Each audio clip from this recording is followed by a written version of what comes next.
I'm sitting down at my desk yet again late at night because with a Scully, my office is in the basement. So as I am literally sitting down to write my year-end evaluation, I've said this before, but I'm going to reiterate it to you now because I'm actually putting pen to paper and I actually have some time to like think about it and really give myself some leeway. If you don't talk about your accomplishments, you are only doing yourself a disservice.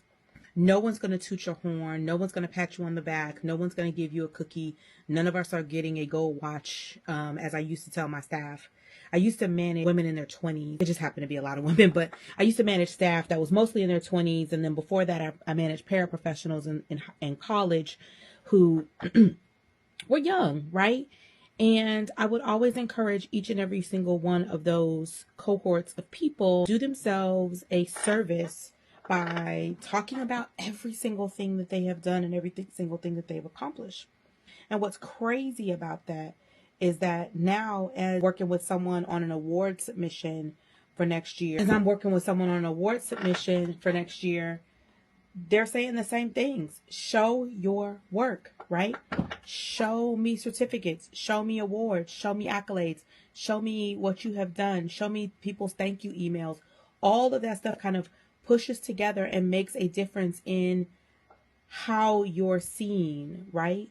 If you were collaborated on something, if you were a subcontractor on something, if you were the PM on something, if you were the many amount of things, this many amount of things, quality and quantify and assess your time wisely. And I think what we often try to do is just like, oh, I was just doing my job.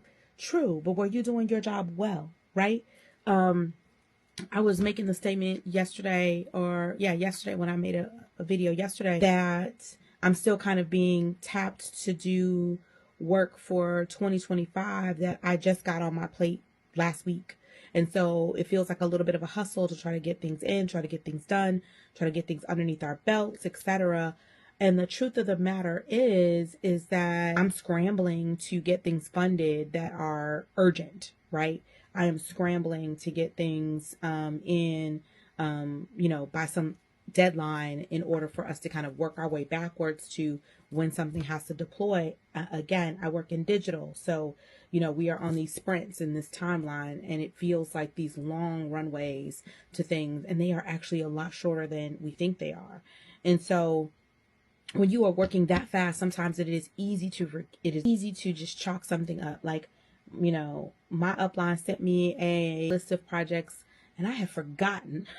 I have forgotten some of the things that I had done this year because they were so long ago, earlier in the year, that I was like, oh yeah, I did do that.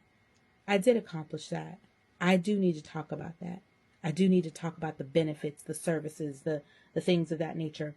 What I tell people is I write words that millions of people read, right? I deal with projects that millions of people get the benefit of.